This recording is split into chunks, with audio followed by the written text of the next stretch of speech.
Check 1, 2. Check 1, 2. Happy Cinco de Mayo. That's right. Today is May 5th. May 5th.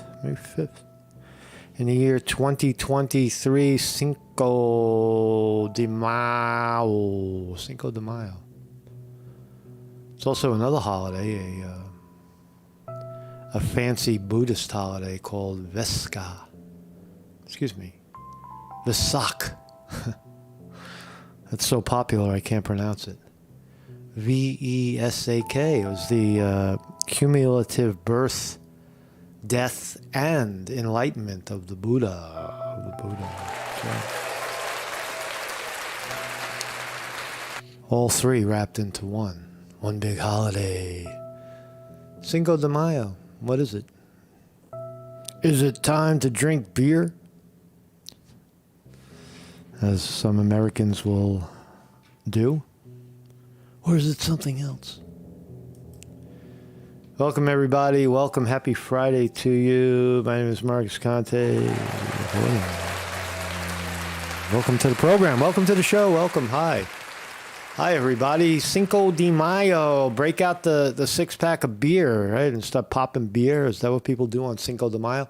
It turns out that Cinco de Mayo, if you're not aware, look, I'm just an ignorant American who thinks that, that life in America sucks and that there's a better opportunity out there in the world, like most Americans think. Meanwhile, people are trying to jump over the fucking border to get in. And a lot of disgruntled Americans they got nowhere to go. And they're just not happy. But those unhappy Americans have a distorted view of what Cinco de Mayo is. Cinco de Mayo is May 5 in Spanish, but it also represents a war back in a similar time frame as the American Civil War in Mexico, where the Americans were trying to kick the British out. And, 1860s, excuse me.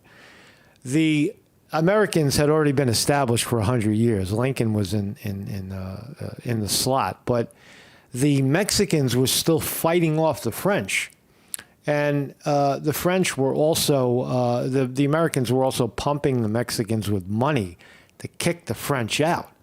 So that's what Cinco de Mayo is. It represents a war down there in Mexico, war reenactment and such. But here in America, it's about drinking beer. And this is the biggest beer sales day in America next to the Super Bowl. See, Americans are not ignorant. We know our history. We take what's important in the day. Oh, Cinco de Mayo, that's in Spanish. I don't know what it means. It's the full moon. Oh, I know what that means. It's also commemorates the full moon. And how do you pronounce it? Vesak. That's my thumbnail, by the way. Vesak is a day that has been combined. It combines three historical Buddhist events. The birth of Buddha, the death of Buddha, and the enlightenment of Buddha on this very day, 2,600 some odd years ago. Great man, walked the planet, gave us this idea of mindfulness, gave us this idea of just breathe, relax, enjoy your life. God damn it. Welcome everybody in the chat. Jim Gerard in the house. Vinny D. Martini, motherfucker. Thomas Slater, what's up, man? Weevil Girl, good morning, Weevil Girl. TJ over there in Britain, thank you for being here. Thanks, TJ. Clayton Burgess. What's up, Clayton? Good morning. Good morning, everybody. Good morning. And yes, it is a full moon. The full moon will happen today in the northeastern part of the United States at 1:30 p.m. That's broad daylight, so you're not going to see it. But at night, you will see most of it. You'll see it A lot of clouds and brutal weather right now. Cold, rainy weather here in the northeast of the United States, and it looks to break. It's the second week in May. That's when we get our spring, and the weather starts to lighten up a little bit. Stops dropping down into 30 degrees every night. It's freezing out. But right now the sun is out, and the full moon is there if you have the eyeball to see it. I don't know exactly where it is right now. It could be below.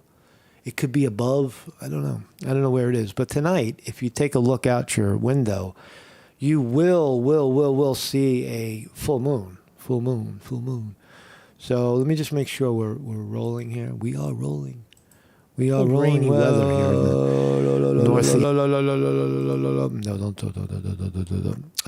Looks like we're good. So yeah, that's my thumbnail today. The full moon. My name is Marcus Conte. I have a website on the internet, very fancy website on the internet, professing educational philosophical stuff on a daily basis every morning at 9 a.m. If you're interested in that sort of thing, if you're interested in philosophical educational stuff and not getting bogged down and getting a heart attack over politics and things that you disagree with because they're just wrong. They're just wrong. All those people over there, they're just wrong, and they're making me very nervous.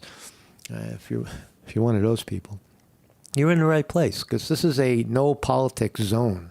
There is no left or right here. There is no up or down. There's just right in the middle. There's everybody coming together, left, right. Can you guys stay in this? Can people on the left and the right actually be in the same room at the same time without killing each other? I don't know. It seems like they could at least they're starting to ignore each other, which is progress, as opposed to name calling and labeling each other racist, which is a very derogatory term, by the way. When a black man stands up and calls a local white man a racist for no apparent reason other than he fails to acknowledge that he's a racist, that is a vile fucking attack on someone, right? Because you're smearing them, you're slandering them with racism, calling them a racist. That's very bad. If you haven't figured that out, black people, when you call someone a racist, it's very, very upsetting to that person, especially when it's not true. So we'd ask that you stop doing that, at least while you're here. And if you stop calling white people racist, then they'll probably stop viewing you as a racist. Stop bringing up race at all, and maybe we'll all maybe we could all just get along. As I said, every morning at 9 a.m. and also 7 p.m. on Tuesday evening, we do a Dharma gathering, which is exploring the nature of reality, the nature of one's own mind, the nature of things as they are, not as we'd like them to be. So every Tuesday evening, you could jump into the live video stream, become part of the program, like many people have. You can also donate to this program through Zelle. Is a direct banking and all you have to do is know the email address, Short Happy Life. So get your accountant to funnel some cash over to this program so we can up the ante a little bit, and maybe I can get some real teeth instead of dime store phonies. So let's start here, because with better teeth, I'd be better at my job. So there you go. Masked teens shoot at 14-year-old boy's head in attempted murder on school bus. What? Why are young children, teenagers being targeted and shot in schools, right? So this is a crazy story, right? 3 masked assailants brazenly charged onto a Maryland school bus, targeting the last remaining 14-year-old student in what's being described as an attempted murder. One banished a gun. There's no video of it, but there's photographs. I don't know why they released the photographs, but not the video. And here, what is it? It's 3 fucking super predators, black, young, teenage super predators. The hands are black. The face is black. The hand on the gun, black. Black children attacking. Look, all fucking homeboys, right? Three gangsters get on the shit. And what's the hand of the guy on the ground? Is he a white guy? Who are they attacking? We don't see the victim. We don't see the victim because today, you know what? In America, most black people have a lot of white blood anyway. For whatever reason, maybe their great aunts were raped by or seduced by, white men. Who knows? Fucking knows, man. But the blacks in America, for those of you not aware globally, are deeply and essentially mixed with all the other people that were here first. So it's very hard. The point I'm trying to make, it's very hard sometimes to tell the exact level of melanin in one's skin that creates the black sensation or the black view, the impression that one is black.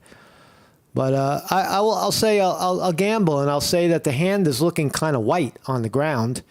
But the horrific event of 3 kids jumping on a bus, school bus, and shooting. The kid fired 3 shots at the kid's head, at the victim's head, and the gun misfired.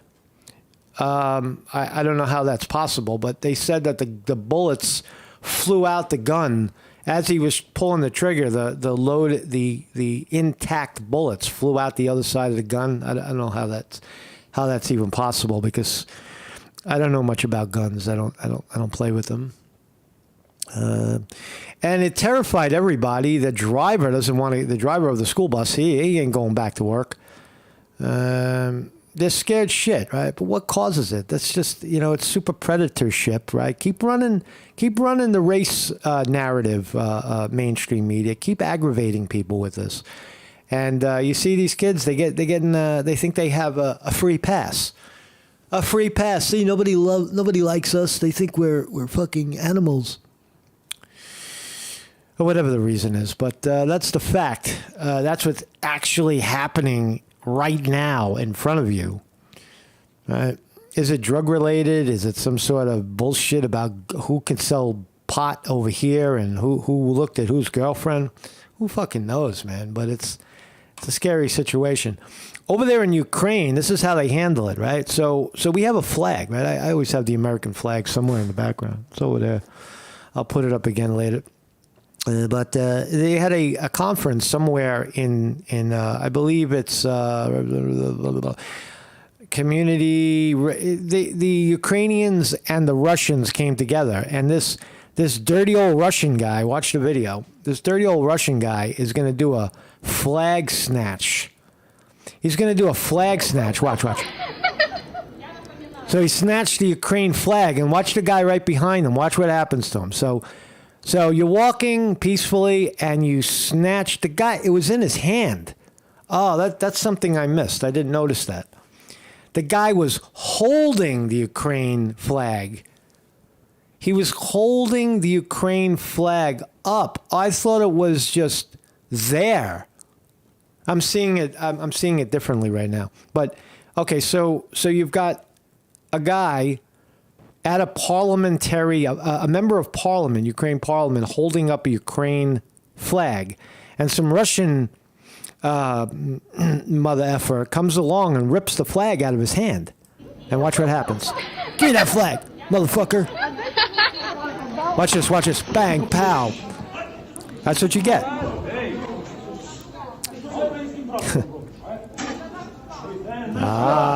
You got punched in the nose, man.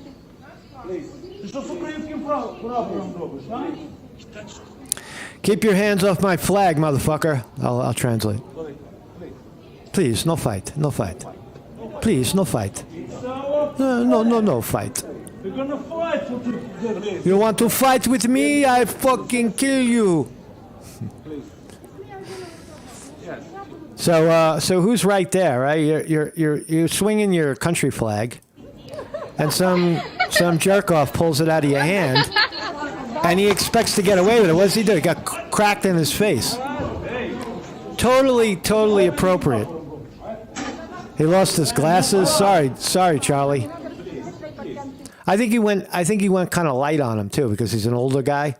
He could have really messed him up, but the Ukrainian guy's pretty big. Why don't you take? I take this flag, I shove it up your ass. Now these are two countries at war with each other. This is minor. There's a minor squabble over a flag. But they're members of parliament. They're not just any old chumps.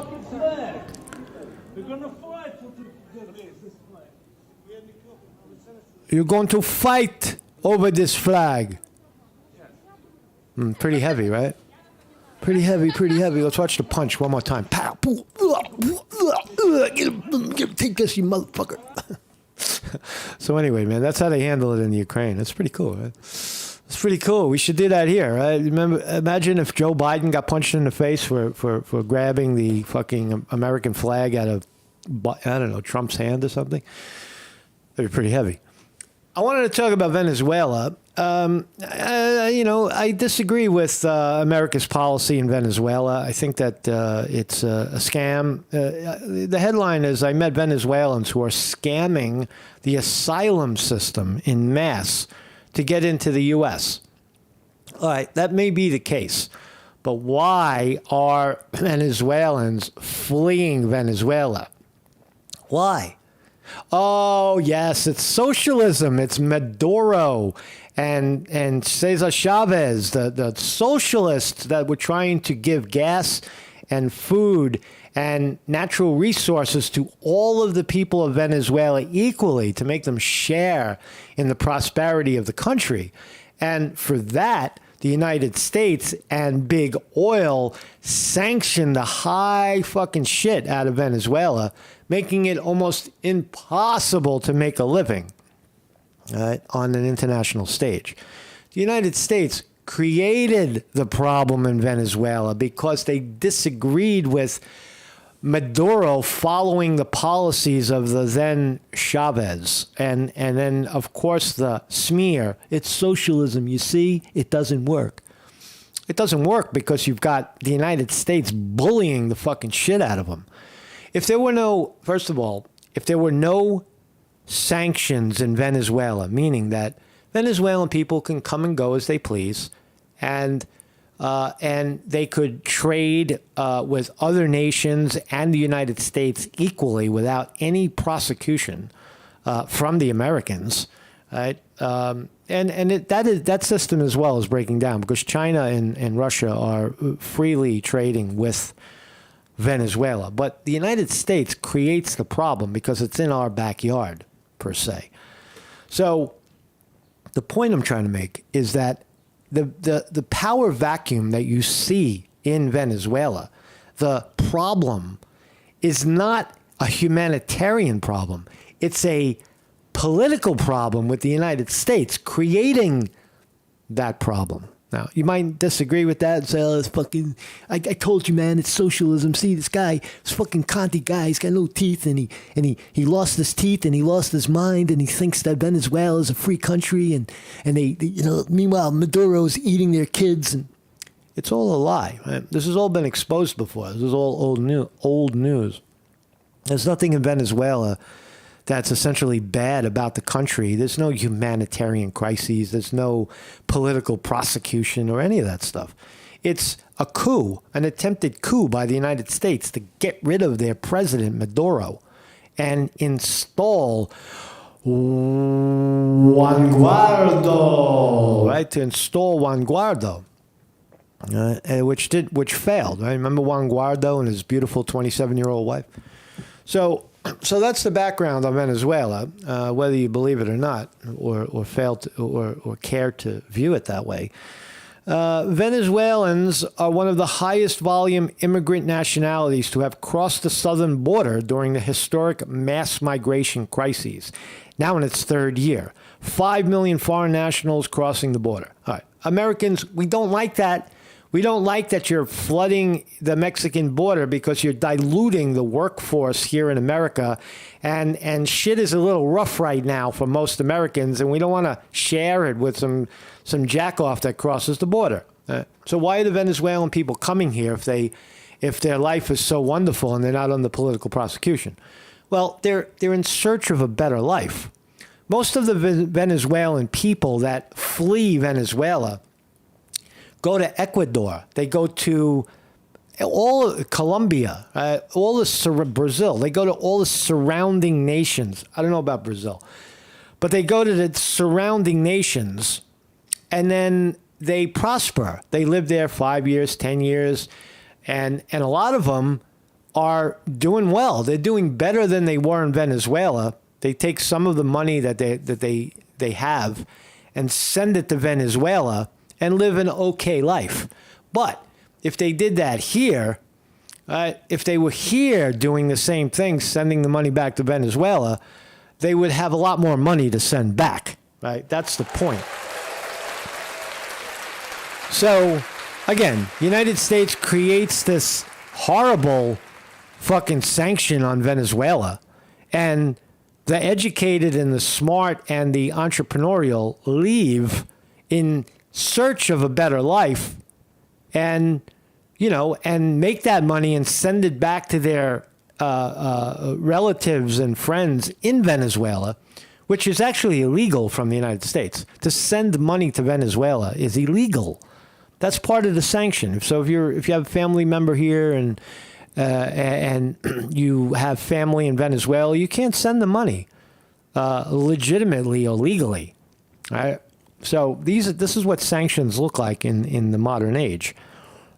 There's restraint and vilification of your leadership, which is all false. I mean, it's all of that vilification of Maduro in Venezuela proves to be inaccurate.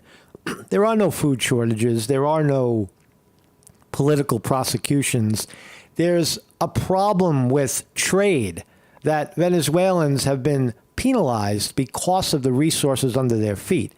And their government will not side with big oil here in America. That's the reason.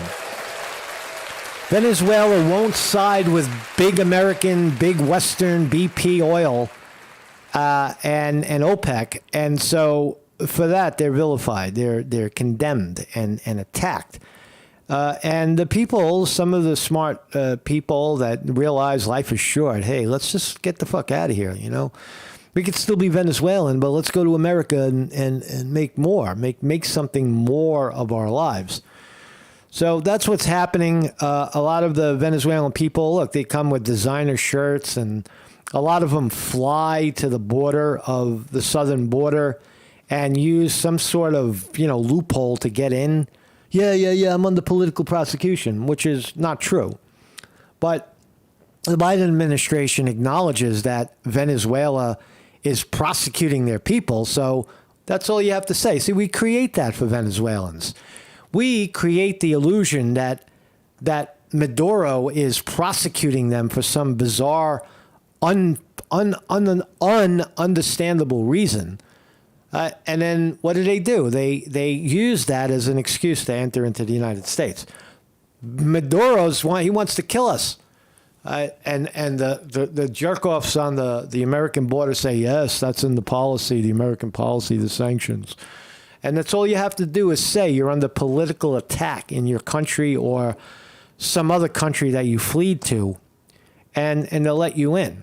So is that a bad loophole to take advantage of? I don't think so. I think it's it's legitimate. It's what it's up in the air. It's what's available. That's what I want to say. It's what's available. A Venezuelan wants to come to America to improve his income because he can't do it in his own country because of the dirty Americans. So he goes to dirty America to make some dirty money and send it back to Venezuela. And hopefully he makes a truckload of dirty money and maybe he can bring his Venezuelan family here. And maybe one day the dirty Americans will stop attacking his country. That's the reality of it. So yeah, again, this woman, she was in Ecuador. She worked in a Kentucky Fried Chicken joint as a manager, made a lot of money for 7 years, and said, "Hey, let's roll the dice. Let's go to America. We'll cross over under one of these loopholes." They fly to the border, like Mexico City or wherever it is, cross, grab their fucking luggage, run across the Rio Grande, check into a hotel in El Paso or wherever they land, and they call it a day. They call it a day. They probably speak English, they're practicing their English, and here's the bad guy, Maduro. So it's funny how the American press spins it. Venezuelans are scamming the asylum system.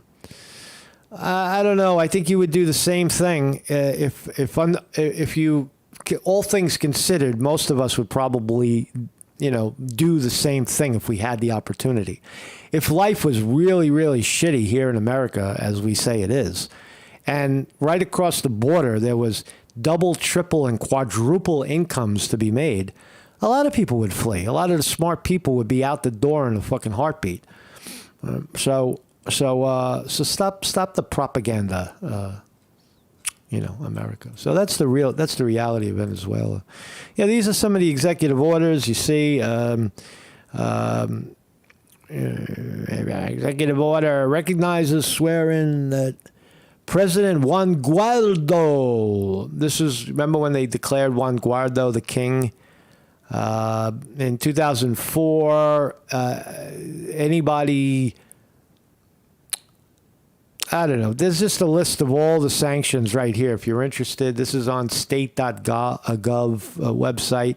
Many, many, many, many debilitating, troubling sanctions still on Venezuela. And having said that, let's talk about Cinco de Mayo. I want to look at the market before I do that. Ding, we're open. Looks like we're going up today. 9:32 a.m. NASDAQ futures up 85 as I click the button. How did they open? Bada bing. Whoa, 124 going higher. We're going higher. Jobs report posts stunning beat with 253,000 jobs added in April. So more jobs added in April. Wall Street generally doesn't want to see that. They want to see less jobs. They want to see less jobs because it's less money payroll. Pay less people and get them to do more work is now the American way. Or just fire them and hire some fucking desperate Venezuelans wearing polo shirts. They'll do the job. So market is up bigly today. Anyway, the interest rate has ticked over 5%. The overnight interest rate that affects everything, mortgages, lending rates ticked up. But as of now, Dow Jones Industrial Average up 379, NASDAQ up 123, S&P 500 up 44. All of my screen is green. Apple, Apple up. I know there's people that are holding Apple in the chat. Apple 172 up 6.5 today, $6.50 a share on Apple. That's a good one. Amazon flat right now. Google up 13 cents. Facebook, formerly Meta, formerly Facebook, down $2.65. Microsoft up 45 cents. Nvidia up $3.50. That's pretty good. Walmart flat. Tesla up 3. Rivian up a quarter. Literally 25 cents a share. Lockheed Martin Raytheon, the war stocks both up today. Military industrial complex, Lockheed Martin, Raytheon both up today. And the holy vaccine stocks, Pfizer, Moderna, Johnson & Johnson, all up as well. So big green day for a Friday. We love Friday as a green day because it sends us into the weekend up. And it does look like we're going higher. 5 day. Yeah, you can see like the 5 days, the last 5 days have been sort of challenging. Well, not really. The beginning of the week was way up, and now it looks like we're heading back up to the top of the week and could break out. You could see a breakout today. Big day on Wall Street. So let's unpack this. These. What are we unpacking, Kathy? The holidays. That's right. Cinco de Mayo and Vesak. What are these things? I don't know what they are, but we're going to find out in a second. We'll find out more. I do know what they are. But the moon, as of today at 1:34 p.m., the moon will be completely full. Now, does that have anything to do with Cinco de Mayo? I don't know. Is it always full on May 5? I don't know. But it is definitely full today at 1:34 p.m. daytime. So let's talk about which one first. Let's talk about Vesak. So Vesak it's a Buddhist holiday traditionally observed by Buddhists in South Asia and Southeast Asia, as well as Tibet and Mongolia. It is the most important Buddhist festival. Interestingly, I'm hearing this for the first time, and I've been around these circles, especially Tibetan circles, for a long time. Never really heard of it. Vesak. It's a festival that commemorates birth, enlightenment, and parinirvana, death, of the Sakyamuni Buddha, Gautama Buddha, in Theravadan and Tibetan and Navayana Buddhism. So I'm hearing this. I really don't. When it was declared sometime in 1950 in Sri Lanka to pick a holiday, right? Pick a holiday for the Buddha. And so what are we going to do? Pick his birthday or his day of death, which we don't even know for sure, or his enlightenment day. Nobody knows. So just lump it all together. Just put it all together. It's like he's born dead, and enlightened all in the same breath. Jesus gets more than that, right? Jesus gets a birthday, that's Christmas, right? And then he gets the death day, which is Easter. And I guess, or is his enlightened day Easter and his death day is Good Friday? See, the Christians split it up. The Buddhists just stuck it all together. So anyway, so it's a holiday in over there and right here. It's everywhere. It's everywhere. Buddhism is everywhere now. It's not over there. It's not over here. It's a guy. It's a sage, 2,600 years ago, said, stop thinking, stop worrying so much, goddammit, and you'll be fine. Breathe. That's all he said, because it worked for him. I'm breathing, and I'm not upset like you. I'm not afraid to die. I'm not afraid of anybody. I just am. I deal with what is. That kind of thinking kind of blew people's minds. So yeah, I'll see the pictures. There's the Buddha. Oh my gosh, he's arised. And this is all real fiction. No one has ever said that the Buddha, men from clouds have come down to greet the Buddha under the Bodhi tree, and that the Buddha levitated. This is all fiction, really. That's probably in Thailand or Sri Lanka, one of the other Buddhist nations where they wear robes to commemorate. This looks like India. Robes to commemorate the existence of the Buddha, the nature of the Buddha. This looks more like this is Indonesia. It says it down below. Where are we now? This is a good day in Kular, Malaysia again. A lot of Buddhists down there in Malaysia. Burma. Burmese Buddhists, very similar to Thailand. Where are we now? Sri Lanka. So they're celebrating all around the world, celebrating the profoundness of the Buddha. What else we got? So, let's talk about Cinco de Mayo. It's not very interesting, really, but I guess it is. Maybe we should, pick a better word. Vesak.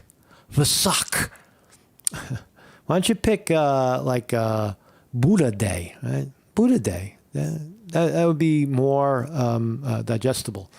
So what is Cinco de Mayo? In the same breath, what the hell is Cinco de Mayo? Everybody, there's people drunk in the street, falling down in front of themselves, drinking beer today. Why? What does Cinco de Mayo and overindulgence and abuse of alcohol have to do with one another? Well, absolutely nothing. It seems like the Americans made it up. Cinco de Mayo in Mexico, Spanish for 5th day of May, is a yearly celebration held on May 5, which commemorates the anniversary of Mexico's victory over the Second French Empire at the Battle of Puebla in 1862. So it was a war where the Mexicans kicked out the French Empire in 1862. Here in America, Lincoln was in the White House.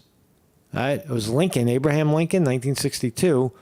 And the United States was on the brink of a civil war in 1985. So the Civil War in 1985. Meanwhile, so Mexico was fighting off the dirty French, and the Americans were fighting amongst each other 100 years after they had kicked the British out. And then the United States turns around and gives money and guns to Mexican liberals, pushing France and Mexican conservatives to the edge of defeat. So that's the history of Cinco de Mayo. In Mexico, and probably in France too, it represents the day that the Mexicans stood up for themselves, kicked out the dirty French. Right?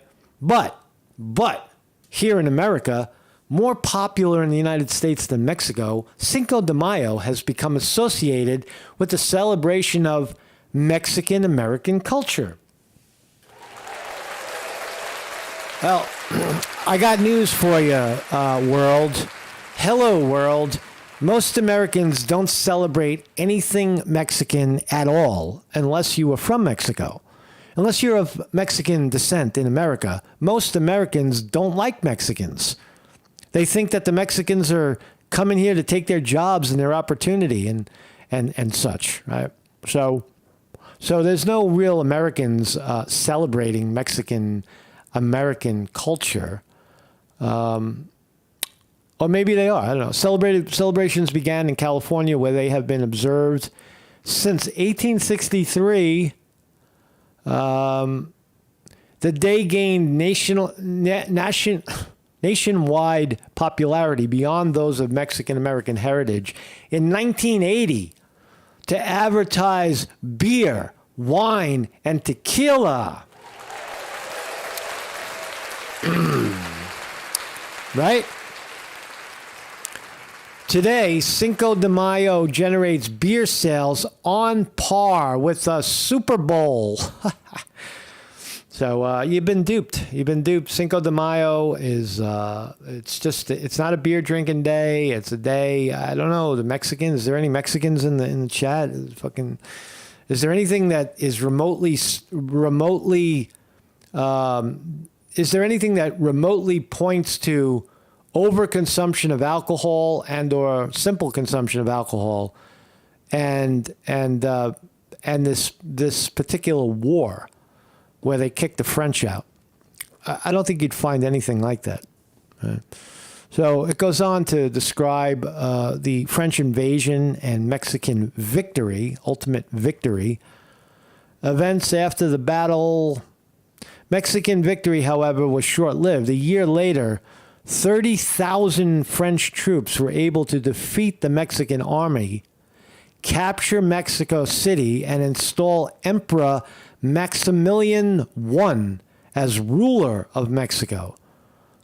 Well, I didn't know that. I really, it's funny. Like, you got to, this history is going to be gone soon. I'm telling you, nobody's going to remember any of this. History books are written by the winners, right? Nobody wants to see this history anymore where the French were trying to overthrow Mexico. Right? They don't want it. Nobody wants that history to be remembered. And I suspect that these facts 100 years from now you won't be able to find them. And all the books will be gone. No more books. We used to have books. We used to write shit down. What happened to all the books? Oh, they burned them because they were too heavy. They went digital, and then you know what happens after that. Where'd all the books go? We did. How come they didn't write anything down? How did they communicate to each other? Oh, they didn't have books. 100 years from now, they'll say, oh, they didn't have books. They just they used sign language, and they didn't read anything. They didn't know anything. They were just stupid. They were just dumb people with no books. The reality is that I speak for myself. Why don't I have any books, or I have some left, but not a lot of them? It's because they're a pain in the ass to drag around your whole life. You accumulate a lot of books. And with the web, you don't really need it, per se, right now, because you can pretty much look up anything you want, as we're doing right now. But as, politics change, so will the history. So you can't change the book that I have on my shelf unless you come in with a gun and take that book and replace it with another book. But digitally, we fucking just change it. Who cares? Who cares what you think? Right? We don't have to ask your permission to change history, says the dirty Americans. So Cinco de Mayo is a day that commemorates the French war with the Mexican people and the victory, ultimate victory, it seems, over the French invasion of Mexico. Yeah, so that's all I got on that. I don't really know much more to say about the holidays. As I said earlier, back to Wall Street, April jobs report shocks. With 253,000 jobs created, unemployment falls. Yeah. Wall Street was looking for 3.6% unemployment, and it dropped to 3.4%. So Wall Street hacks were off by 0.2%. And they generally don't like that. I don't know why the markets are up. Wall Street generally likes to see the and it's going higher. Dow is 465 up. 465 in the green. Dow Jones Industrial Average 3359 right now. Definitely heading higher. NASDAQ holding steady over 12,000. Probably going to go back to 16,000 at some point and higher. And so that's all I got today. So have a great weekend, everybody. What do we got here? We got here more of that. So thank you all for joining me, Mark Sconti reporting. Yeah, man. So enjoy your day, Cinco de Mayo. You don't have to drink to enjoy Cinco de Mayo. You don't have to be Mexican. You don't have to be disgruntled French. You don't have to be from Venezuela. You don't have to be historically American. You don't have to be African American. You don't have to be Native American or Italian American or fucking whatever. You don't have to be any of those things. All you have to do is be. And enjoy your Cinco de Mayo. Mostly enjoy the sun. And know that right now, well, if the sun is up there, where is the moon? I don't fucking know. The moon's got to be, if it's a full moon, right, it means that the moon if the moon is full and the sun is out on planet Earth, where I am, then the moon must be behind the Earth. Right? It must be behind the Earth because that's the only way we would view it as full. So I'm going to gamble and say that the full moon is you're not able to see it until tonight in America, and you'll see it. So get out there, and even though it's a half a day late, go out, and tonight, if it's clear, go outside and enjoy the full moon, because I'll be out there. You don't need me. I'll be out there. If you want me to be with you, I'm not going to report on it, but just go out tonight around 10 p.m. and look up at the stars and look at the moon and say, magnificent, beautiful, amazing planet, amazing life, amazing universe. I am here and it is there. I feel the sun on my body. I feel the warmth. I feel the breath entering my body and leaving. I feel the blood flowing. It's amazing to be alive. These are the important things in our life. Because life is short. Right? Life is fleeting. And we may come back as another life, but enjoy this one while you have it. Because nobody knows. Nobody knows for sure. We don't know. We suspect that we continue in some form, but there's no evidence that it's the same form. It's a different form. So enjoy yourself. Ruscante reporting.